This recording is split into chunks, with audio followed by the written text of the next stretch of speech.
कासगंज में रहने वाला भोला माता पिता और छोटी बहन रीमा के साथ रहता था। भोला अपने पिता के साथ जमीन के एक छोटे से टुकड़े पर खेती करके अपने घर वालों का भरण पोषण करता था। एक दिन रीमा अपनी माँ से, माँ, आज मेरा 10वीं का परिणाम आने वाला है, मुझे बहुत डर लग रहा है। बेटा, तूने इतनी मेहनत की है, डरती क्यों है? और हम सबका आशीर्वाद तेरे साथ है। मेरी प्यारी गुड़िया, तू डरती क्यों है? तू पढ़ने में होशियार है। और वैसे भी पिताजी कहते हैं ना, हमें मेहनत करनी चाहिए। परिणाम तो एक ना एक दिन हमें मिलेगा ही। भैया, आप क्या जानो पढ़ाई करना कितना मुश्किल है, और इतनी मुश्किल से पढ़ाई करने के बाद अगर परिणाम अच्छा ना आए तो कैसा महसूस होता है। रीमा, तू अपने भैया से ऐसे कैसे बात कर रही है? सही तो कह रही हूँ माँ, भैया क्या जाने पढ़ाई के बारे में, उन्होंने तो 8वीं के बाद स्कूल ही छोड़ दिया था। मेरी प्यारी बहना, ये तो तू सही कह रही है कि मैं क्या जानू पढ़ाई करने में कितनी मेहनत लगती है, लेकिन तुझे देखकर अंदाजा तो लगा सकता हूं तू कितनी मेहनत से पढ़ाई करती है। तू अपना दिल बिल्कुल भी छोटा मत कर, तेरी परीक्षा का फल बहुत अच्छा आएगा। रीमा गुस्से में पैर पटकती हुई वहां से चली गई। माँ, मैं नहीं चाहता कि रीमा को यह पता चले, क्योंकि मैं जानता हूं कि वो ऊपर से चाहे जो भी बोले, लेकिन दिल से बहुत कोमल है। और फिर अगर रीमा मुझसे बड़ी होती तो वो भी मेरे लिए यही फैसला लेती जो मैंने उसके लिए लिया। बेटा, हमारे पास इस जमीन के छोटे से टुकड़े के सिवा और कुछ भी नहीं है। मुझे तो समझ नहीं आता कि आगे क्या होगा। माँ, मैं इतना जानता हूँ कि मैं अपनी बहन को उतना पढ़ाऊंगा जितना वो पढ़ना चाहेगी, चाहे इसके लिए मुझे कुछ भी करना पड़े। भगवान तेरे जैसा बेटा अगर हर घर में दे तो माँ बाप के बाद कोई भी भाई बहन कभी अनाथ ना हो। बस कर माँ, तू मुझे बातों में मत लगा। मुझे खेतों पर जाना है, पिताजी इंतजार कर रहे होंगे।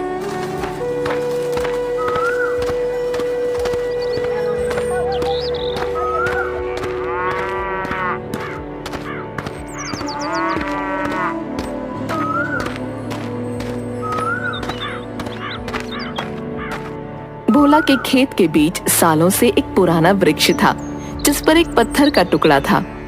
पिताजी, माँ ने रोटी भेजी है, इसे खा लीजिए। बेटा, पहले तू हरिया के खेतों पर चला जा।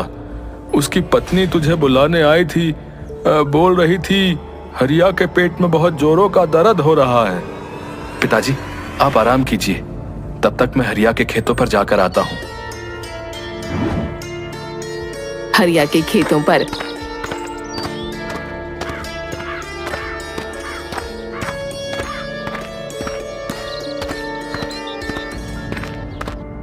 क्या बात है हरिया भाई? हाँ भोला, मेरे पेट में बहुत जोरों का दर्द हो रहा है और मैं साहूकार से हल घंटे के हिसाब से लाया था। अभी कुछ खेत में हल चलाना बाकी है और ये दर्द मुझे काम नहीं करने दे रहा। बस इतनी सी बात, मैं अभी आपका काम कर देता हूँ। भोला हरिया का खेत जल्दी से जोत देता है और अपने खेत पर वापस आ जाता है।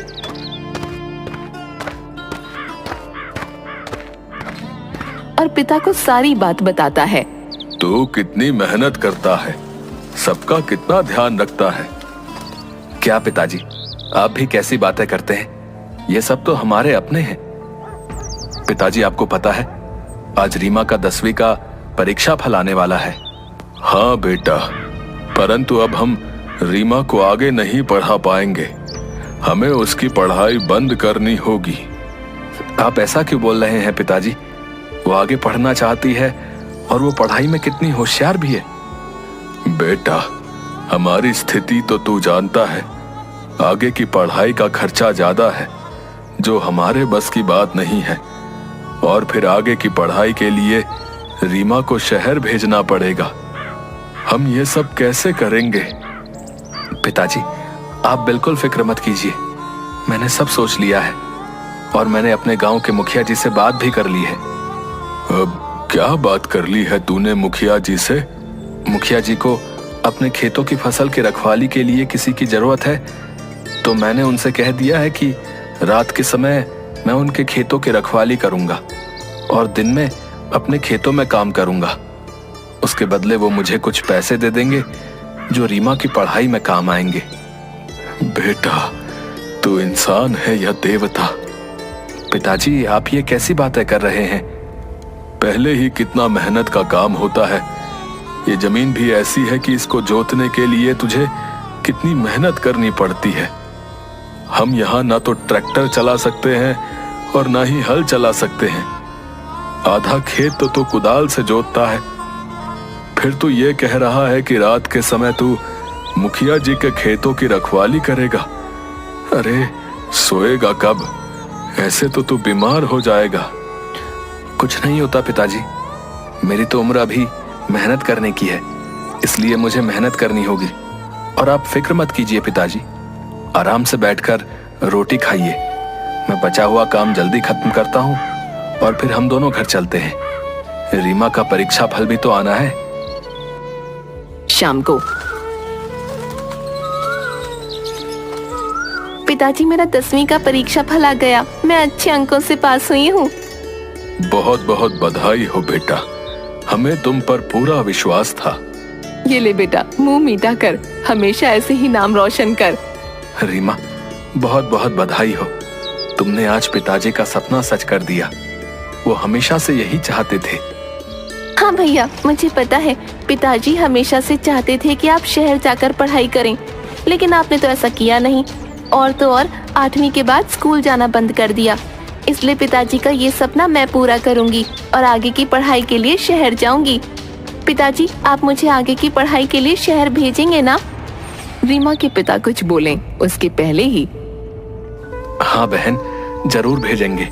और आज ही पिताजी मुझसे कह रहे थे कि रीमा की परीक्षा का फल आ जाएगा तो हमें उसको आगे की पढ़ाई के लिए शहर भेजना होगा। खेत के बीच में वृक्ष होने की वजह से वहाँ पर खेती करना बहुत मुश्किल होता था, क्योंकि गांव वाले रोज पूजा करने उस वृक्ष पर आते थे, जिसकी वजह से फसल को भी नुकसान होता था। पर कोई इस बारे में नहीं सोचता था। रात को घर पर भोला के पिता भोला की माँ से कहते हैं, अरे भाग्यवान, मैं सोच रहा हूँ कि अपनी जमीन को बेच दूं और उससे जो पैसा मिलेगा वो पैसा भोला को दे दूं, ताकि वो कोई व्यापार कर सके। तुम तो जानती हो उस जमीन के टुकड़े पर कितनी मेहनत करनी पड़ती है और उसके बाद हमारे हाथ क्या लगता है।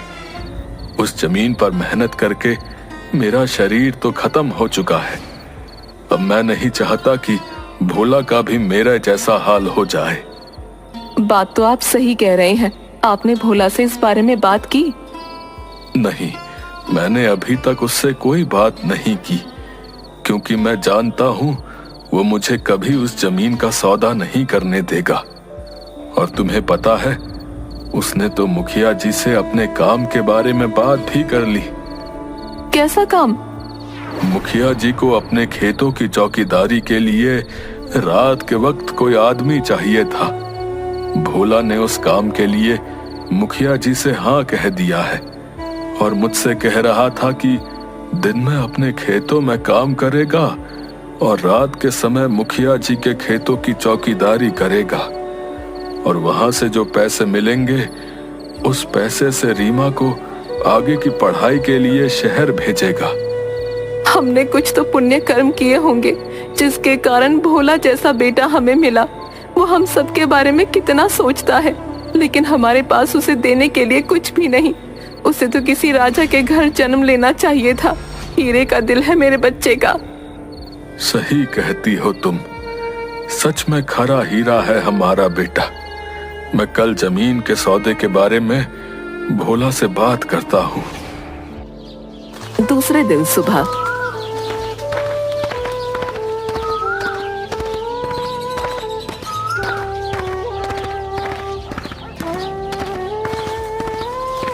बेटा भोला, मैं सोच रहा हूँ कि इस खेत में इतनी मेहनत करके हमें मुट्ठी भर अनाज मिलता है।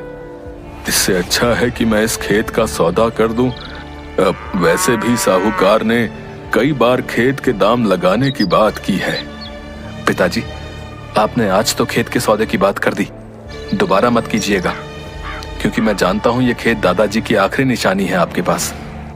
हमारे ताऊ जी ने सब कुछ तो धोखे से बेच दिया, सिर्फ यही बचा है।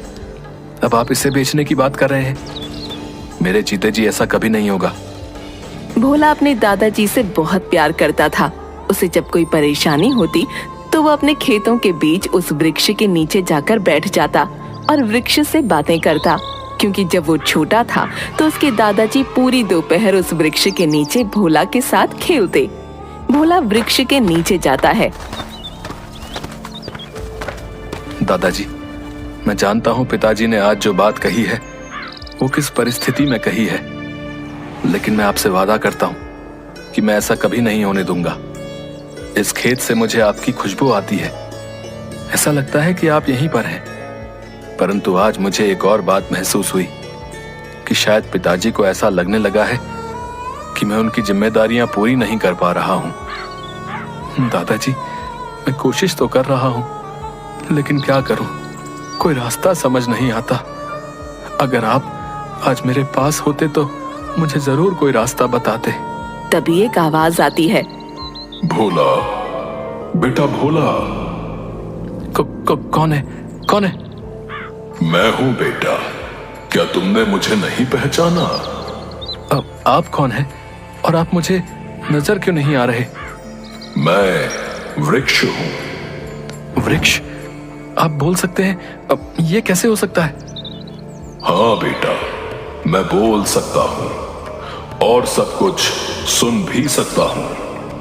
मैंने तुम्हारी सारी बातें सुन ली और बचपन से तुम्हें देखता आया हूं। मैंने तो तुम्हारे दादा का भी बचपन देखा है।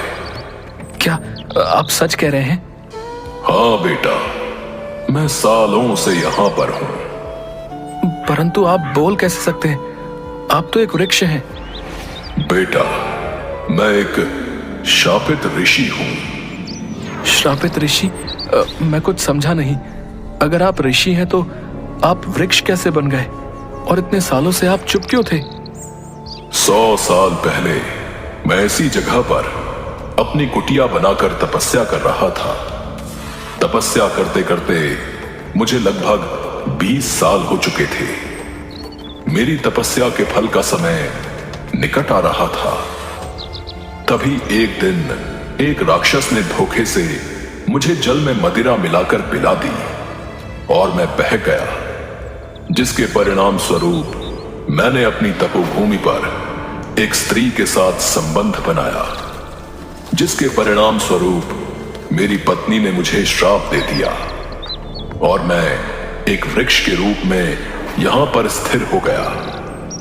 आपने पहले कभी ये बातें किसी से कही हैं? नहीं बेटा, मैंने आज तक ये बातें किसी से नहीं कही। तो आज मुझसे क्यों कह रहे हैं? मैं आपकी क्या मदद कर सकता हूं? तुमने तो मेरी मदद कर दी है। वो कैसे?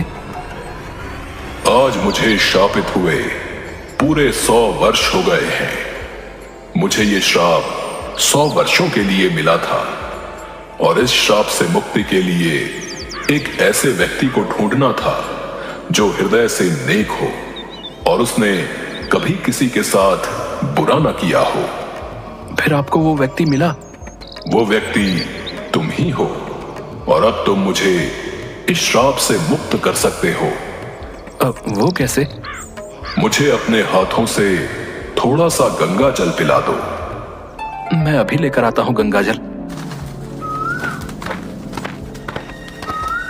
भोला गंगा जल लेकर आता है और वृक्ष के चारों तरफ जल डाल देता है। गंगा जल पड़ते ही वो वृक्ष एक ऋषि के रूप में बदल जाता है। तुम्हारा बहुत बहुत धन्यवाद। आज तुमने मुझे श्राप से मुक्त कर दिया। मैंने तो वही किया जो आपने मुझे करने को कहा। मैं तुम्हारी इस दयालुता के लिए तुम्हें कुछ देना चाहता हूं। मुझे कुछ नहीं चाहिए। मैंने जो 20 वर्ष तपस्या की थी, उस तपस्या का आधा फल मैं तुम्हारे इस खेत में डाल देता हूं। ऋषि भोला के खेत में घूमने लगते हैं और उनके शरीर से अलग अलग रंगों की किरणें निकलकर उस खेत में प्रवेश करने लगती हैं। बेटा भोला, अब तुम्हारा यह खेत कोई मामूली खेत नहीं है। अब इस खेत में जादुई फसल होगी। जादुई फसल? हाँ, इस खेत में तुम्हें अलग अलग तरह के फलों के वृक्ष लगाने होंगे और उन वृक्षों पर जो फल आएंगे वो फल कभी खत्म नहीं होंगे।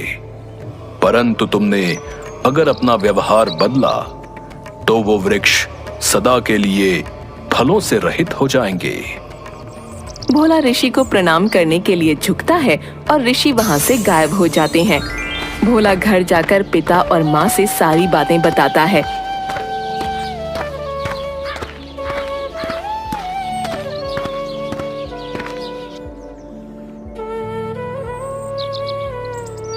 जैसा ऋषि ने कहा है, चलो हम इन पैसों से फलों के अलग अलग पेड़ लाते हैं और अपनी जमीन में लगा देते हैं। जी पिताजी, आप बिल्कुल सही कह रहे हैं, लेकिन गांव वाले जब हमारे खेत में देवता की पूजा के लिए आएंगे और उन्हें वहां पर वृक्ष नहीं दिखेगा तब क्या होगा? हाँ बेटा, ये तो मैंने सोचा ही नहीं। इसमें सोचना क्या है? अगर कोई पूछेगा तो आप कह दीजिएगा, हमें क्या पता, रात को तो वृक्ष यही था। नहीं माँ, हम ऐसा जवाब नहीं दे सकते हैं। बेटा, इस बारे में कल सोचेंगे। भोला और उसके पिता अपने खेत पर जाते हैं।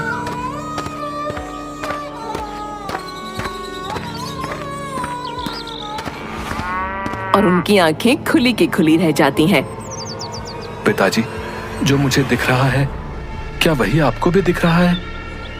हाँ बेटा, हमारे खेत पर रातों रात ये मंदिर और चार दीवारी कैसे बन गई?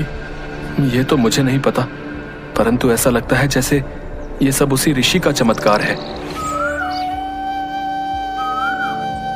अरे भोला, अरे क्या चमत्कार है भाई? रातों रात वो वृक्ष कहाँ गायब हो गया? और ये मंदिर किसने बना दिया भाई? भोला मुखिया जी को सारी बातें बताता है। भोला, उस ऋषि ने बिल्कुल सत्य कहा। तुम बहुत दयालु हो और ये बात पूरा गांव जानता है। तुम्हें फलों के वृक्ष लगाने के लिए यदि पैसों की जरूरत हो तो मुझसे ले लो, और जब तुम्हारे पास पैसे होंगे तो बिना ब्याज के मुझे वापस कर देना। अब नहीं मुखिया जी, पैसे तो मैं आपसे ले लूंगा, परंतु वापस आपको ब्याज के साथ करूंगा। नहीं बेटा, मैं तुमसे ब्याज नहीं ले सकता। तुम बिना स्वार्थ के सबकी मदद करते हो। आज मेरी बारी है। ठीक है, फिर मैं रात के समय आपके खेतों में चौकीदारी का काम करूंगा और आप ये पैसा मेरी मजदूरी में से काट लिया करेंगे। ठीक है, जैसी तुम्हारी मर्जी। भोला और उसके पिता मुखिया जी से कुछ पैसे लेकर खेतों में फलों के वृक्ष लगाते हैं। दूसरी तरफ भोला मुखिया जी के खेतों में चौकीदारी का काम कर लेता है। बहुत जल्द भोला के लगाए हुए वृक्षों पर फल आ जाते हैं। भोला, आज तुम्हारी मेहनत और प्रेम ने फल दिया है। पिताजी, आप ये क्या कह रहे हैं? हाँ बेटा, ये तुम्हारी मेहनत और विश्वास ही है जो वृक्षों पर फल इतनी जल्दी आ गए हैं। भोला आम के वृक्ष से 2 आम तोड़ता है और जमीन पर बने मंदिर में भगवान को भोग लगाता है। दूसरे दिन सुबह। पिताजी, कल वृक्ष से आम तोड़े थे, वहां पर फिर से 2 नए आम के फल आ गए हैं। हाँ बेटा, मैंने भी देखा। आज मैं फल तोड़कर शहर बेचने जा रहा हूँ। हाँ बेटा, ऊपर वाला तुम्हें बहुत तरक्की दे। ये सब तुम्हारे परिश्रम और व्यवहार का ही फल है।